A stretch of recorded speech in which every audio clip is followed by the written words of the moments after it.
actividad al aire libre, la actividad física. ¿Te afectó en lo personal? Sí, la primera época, cuando no se podía salir ni a pasear al perro, te digo que me afectó, claro. Logré después alquilar una cinta. Bueno, ahora ya volvió a la natación, esperemos que perdure un poco. Pero bueno, es un año muy particular. Yo creo que cada vez tenemos mejores noticias. La posibilidad de que controlemos la pandemia en el corto plazo. Recordemos que cualquiera de las pandemias que azotaron a la humanidad tuvieron brotes y brotes y brotes, y la primera ola, y al otro año la segunda ola, y la gripe española de 1918, y la tercera ola, y ni hablar de la peste negra, que tuvieron décadas de pegarle a Europa. Así que bueno, dentro de todo, que el virus nuevo que nos está afectando, a mes y medio ya sabíamos cómo era, y que antes de un año podamos tener una vacuna efectiva, me parece que habla de lo que ha evolucionado el ser humano en estas posibilidades. Lamentablemente tenemos que entender que somos parte de la naturaleza y que estas cosas suceden. Pablo, para calmar un poco la ansiedad, decíamos, a ver una definición futbolística. Ayer se hizo el gol, recién lo vamos a poder festejar en 6 o 10 meses.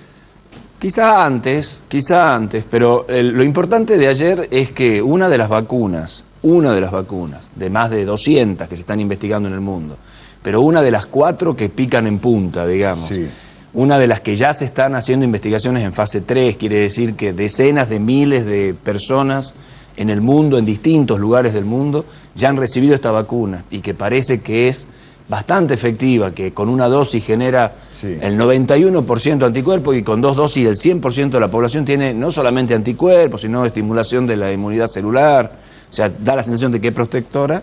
Se va a producir en la Argentina, y eso es una buena noticia. Es una buena noticia, no quiere decir que las vacunas solo van a ser para Argentina. Se calcula que se van a elaborar 300 millones de dosis, o sea, para toda Latinoamérica, excluido Brasil, que tiene otro arreglo. Eso es lo que te quería decir, cuando decíamos bajar un poco la ansiedad, pero también aclarar, cuando se dice va a fabricar en Argentina, no es que el derrame en forma inmediata va a ser para Argentina. No, inclusive parte de la fabricación se va a hacer en México también, y es para América Latina, salvo Brasil, ¿no es así? Exactamente, es para América, son 300 millones de dosis, pero hay varias cosas que son interesantes. Una es que la transferencia tecnológica, o sea, la posibilidad de que AstraZeneca, la Universidad de Oxford, puedan hacer esto en la Argentina, tiene una historia en la Argentina. Nosotros la Argentina, y es una historia que involucra a los tucumanos, y yo me gustaría 2 minutos rescatarla.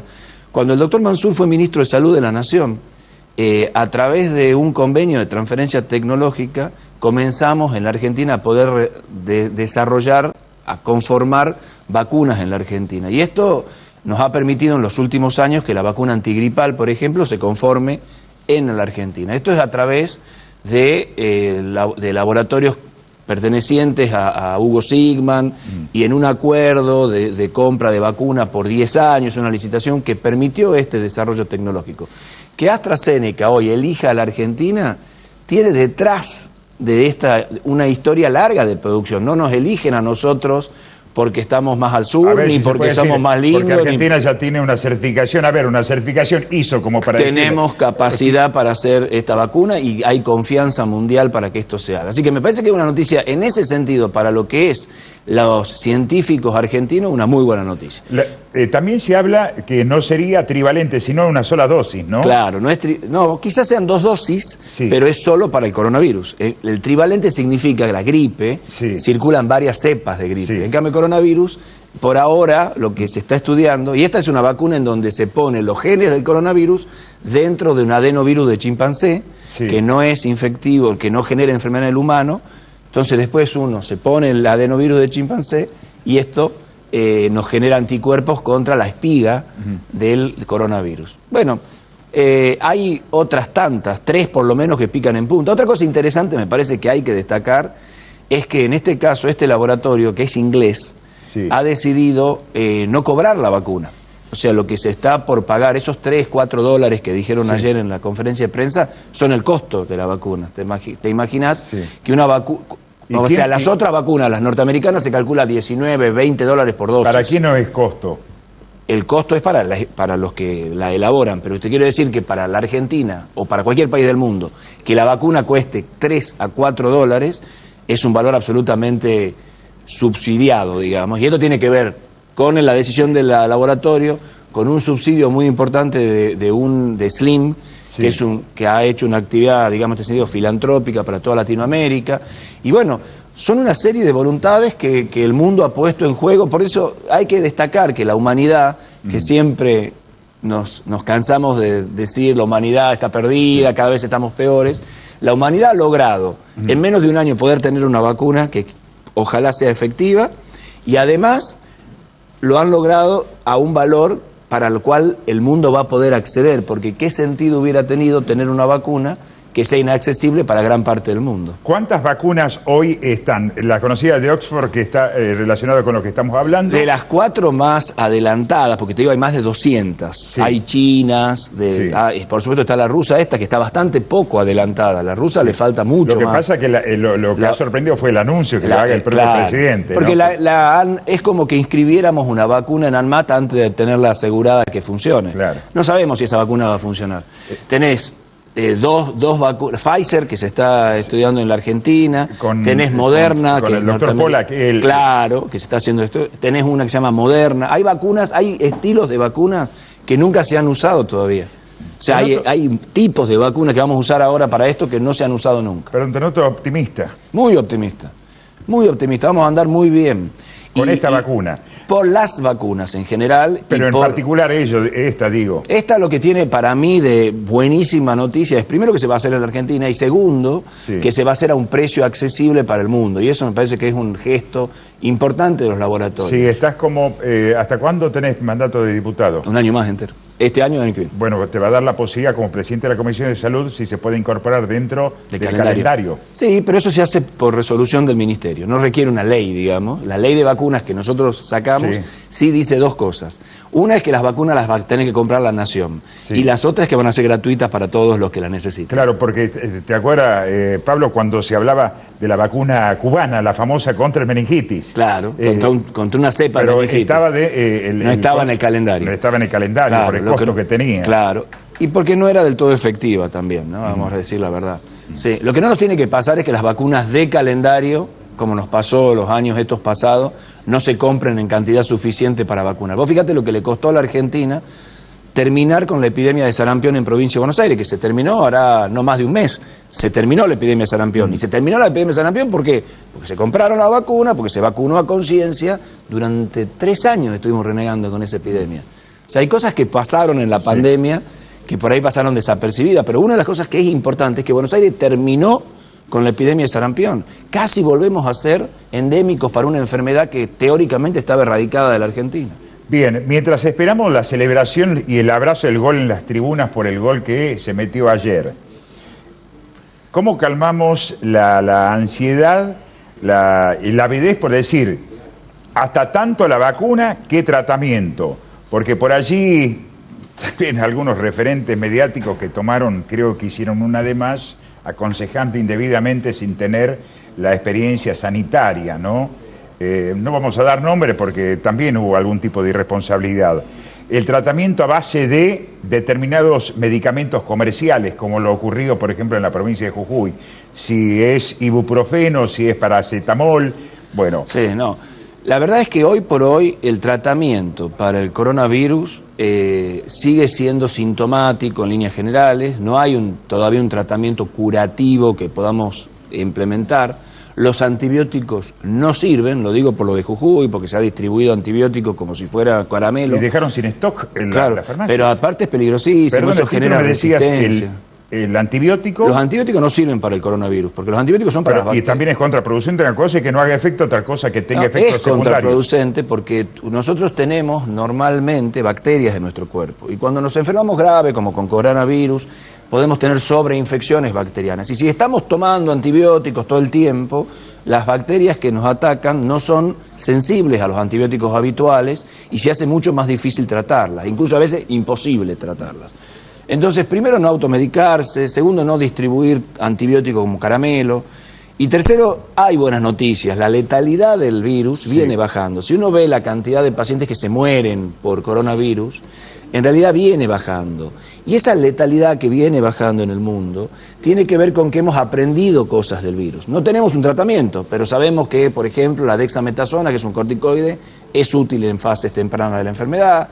Sabemos cómo ventilar a los pacientes con el respirador de la manera más efectiva.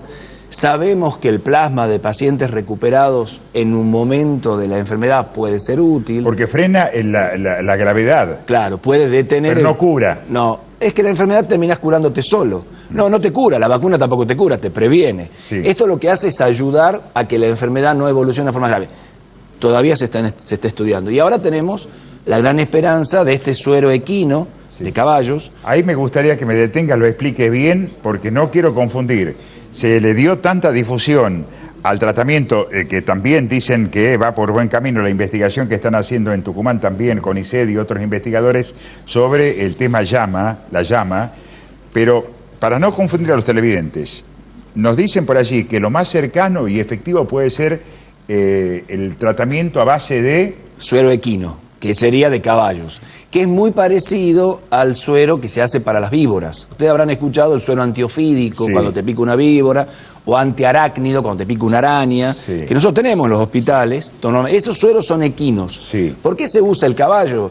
El caballo se usa porque es un animal muy noble que genera 1.000.000 de veces más anticuerpos que el ser humano, en concentración. Cuando uno saca 1 mililitro de la potencia de los anticuerpos de caballo son muy altas. Entonces, y purificada la sangre del caballo, obviamente, el plasma del caballo, queda un suero que, si bien tiene alguna posibilidad alergénica, sirve para, de alguna manera, disminuir los síntomas de las picaduras de víboras, la picadura de araña, y en este caso podría actuar, se está en este momento estudiando en Buenos Aires, en un protocolo en donde Tucumán está a punto de empezar a participar para frenar la enfermedad. La idea es muy parecida a la del plasma de recuperado, la diferencia es que acá no necesitas pacientes y acá tenés una potencia mucho más alta. Esto es en caballos. Bien, ¿y quién lo está trabajando? ¿Algún laboratorio? Claro, sí, hay un laboratorio de Buenos Aires que lo está haciendo, que es,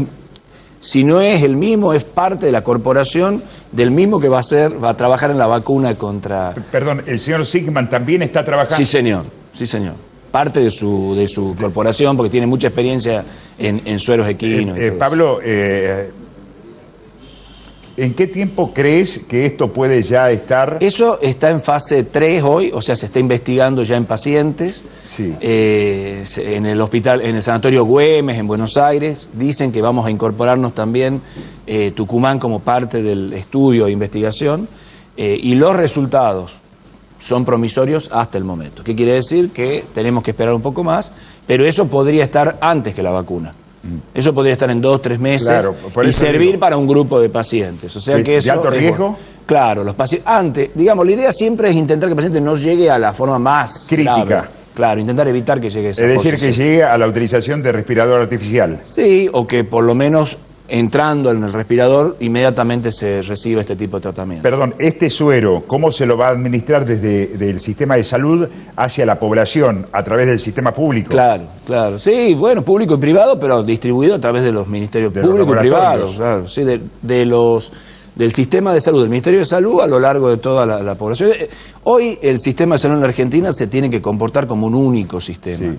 No puede haber diferencias entre el sector público y privado. Sí. Tenemos que hacer un enorme esfuerzo para que pacientes con obra social, sin obra social, reciban la atención necesaria en el lugar donde les corresponda, para que, digamos, andemos bien, porque acá este virus no hace ninguna diferencia si tenés obra social o no.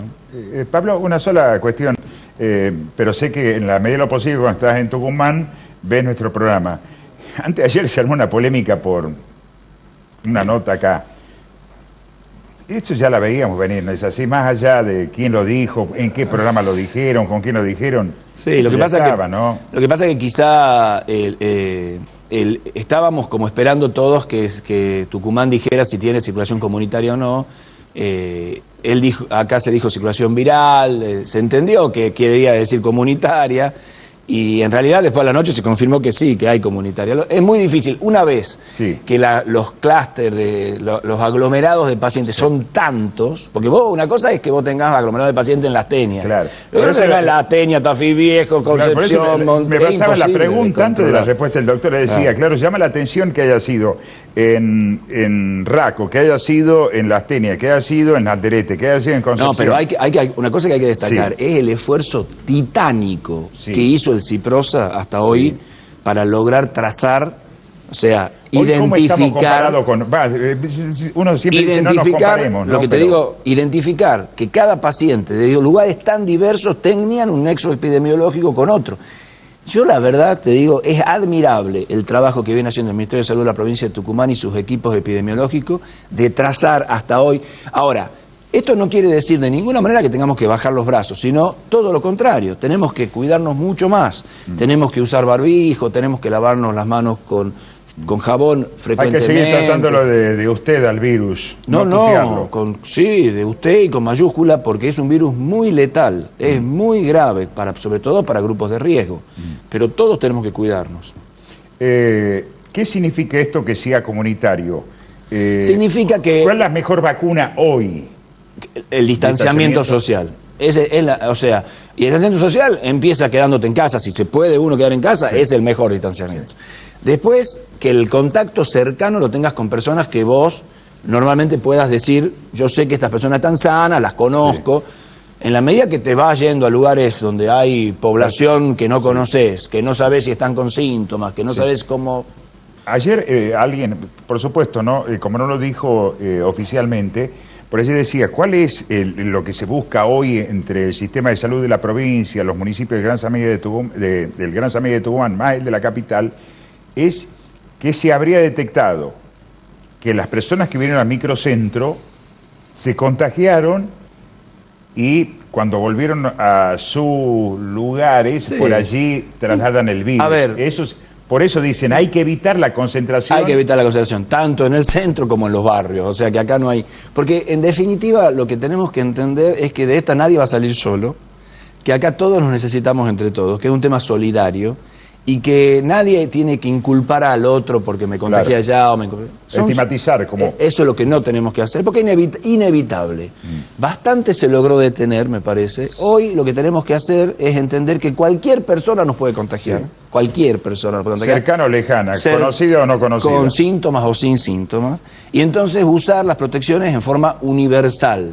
O sea, no solamente cuando, sino todo el tiempo. Porque si no, no sirven. La verdad que si no lo usamos siempre, no sirve. Claro, esta pandemia nos llega con el furor de las redes sociales. Si miramos, Pablo, recordamos el caso de la gripe porcina, de la gripe aviar. Tal vez el impacto mundial no fue como el que se tiene hoy. Pero, ¿qué experiencia podemos poner en práctica con aquello que hemos vivido, que llevó incluso, si no me equivoco, al cargo de Ministro de Salud de la Nación al doctor Juan Mansur? Claro, el H1N1 fue en ese momento. Que no teníamos vacuna.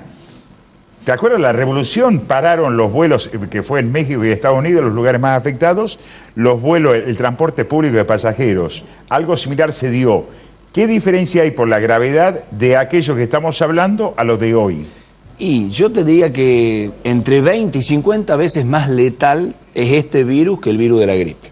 O sea, aquel era un virus gripal, nuevo. Le expliquemos qué significa letal, mortal y la virulencia del contagio. No. Este es un virus que es más, o sea, que a cantidad de enfermos te mata más. Hay más personas que mueren por este virus, en proporción, que los que mueren de gripe común. Y la gripe H1N1 fue una gripe nueva, pero era una gripe común. Este es un virus diferente. Estos coronavirus son más graves, 20 a 50 veces más graves que el virus de la gripe. Después, en cuanto al tema de la contagiosidad, son, te diría, tan contagiosos como la gripe. Son muy contagiosos.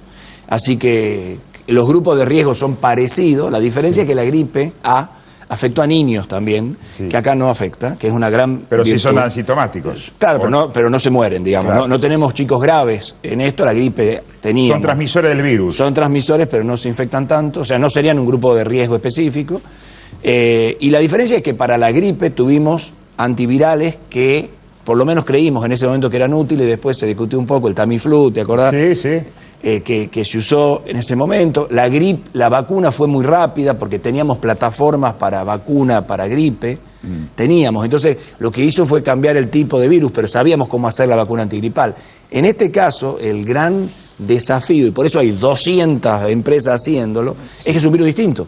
Y que, por lo tanto, las vacunas no pueden ser, o sea, son vacunas súper modernas. No se han hecho nunca vacunas de este tipo. Y bueno, ese es el gran desafío. Y bueno, y ya lo último, ¿no? Y lo de las redes sociales, por supuesto que vivimos en un mundo muy interconectado físicamente, Sí. La propagación cada vez es más rápida por los aviones, por los vuelos, y además seguimos online Sí. lo que pasa en Corea, lo que pasa en China, y lo que pasa en Italia, y lo que pasa en Alderete. Entonces, bueno, eso es bueno, es lo que es, digamos. Bueno, y la mejor vacuna para las distintas enfermedades para esta época del año, como la gripe o la bronquiolitis, es el cuidado, el aislamiento, porque casi no hubo explosión de bronquiolitis y tampoco casos masivos de gripe, ¿no? Claro, no hay. Cuando vos tenés un virus tan virulento como este, que circula tanto, como que se lo pasa por encima a los virus habituales. De todas maneras, aquellas personas de riesgo para gripe se tienen que vacunar para gripe, ¿no? Esto es muy importante hacerlo.